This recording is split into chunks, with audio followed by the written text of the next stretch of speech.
Hi all, welcome to football arena. ഇത്തവണത്തെ world കപ്പിന് യോഗ്യത നേടാൻ പോർച്ചുഗലിന് കഴിഞ്ഞിരുന്നു. ഏറ്റവും ഒടുവിൽ നടന്ന മത്സരത്തിൽ ഒരുപാട് ഗോളുകൾ നേടിക്കൊണ്ടാണ് ഈ ഒരു യോഗ്യത അവർ സ്വന്തമാക്കിയിട്ടുള്ളത്. നിരവധി സൂപ്പർ താരങ്ങളാൽ സമ്പന്നമാണ് പോർച്ചുഗൽ ടീം. മാത്രമല്ല, ക്രിസ്ത്യാനോ റൊണാൾഡോ തന്നെയാണ് അവരുടെ ഏറ്റവും വലിയ കരുത്ത്. ഏതായാലും പോർച്ചുഗൽ ഫുട്ബോൾ ഫെഡറേഷൻ്റെ പ്രസിഡന്റായ പെഡ്രോ പ്രോൺക ഇതുമായി ബന്ധപ്പെട്ടുകൊണ്ടുള്ള ഒരു സ്റ്റേറ്റ്മെൻറ്റ് നടത്തിയിട്ടുണ്ട്.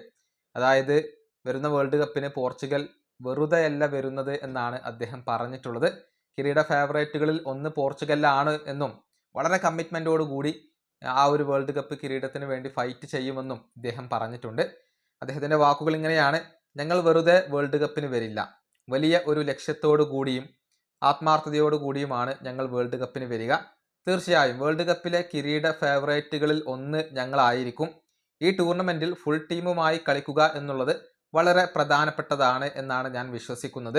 ഏറ്റവും മികച്ച ടീമിനെ തന്നെയായിരിക്കും ഞങ്ങൾ അണിനിരത്തുക.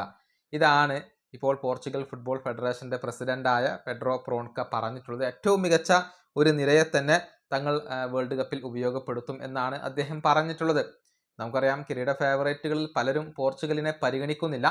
പക്ഷേ വരുന്ന വേൾഡ് കപ്പിൽ അത്ഭുതം സൃഷ്ടിക്കാൻ കപ്പാസിറ്റിയുള്ള ടീമാണ് പോർച്ചുഗൽ. ഏറ്റവും ഒടുവിലെ യുവേഫ നാഷൻസ് ലീഗ് കിരീടം നേടിയത് പോർച്ചുഗലാണ്. സ്പെയിനിനെ പോലും പരാജയപ്പെടുത്താൻ അവർക്ക് സാധിച്ചിരുന്നു. അതുകൊണ്ട് തന്നെ വരുന്ന വേൾഡ് കപ്പിൽ ഒരിക്കലും എഴുതിത്തള്ളാനാവാത്ത ശക്തികൾ അത് പോർച്ചുഗൽ തന്നെയായിരിക്കും. ഈ വീഡിയോ അവസാനിപ്പിക്കുന്നു. അടുത്തൊരു വീണ്ടും കാണാം.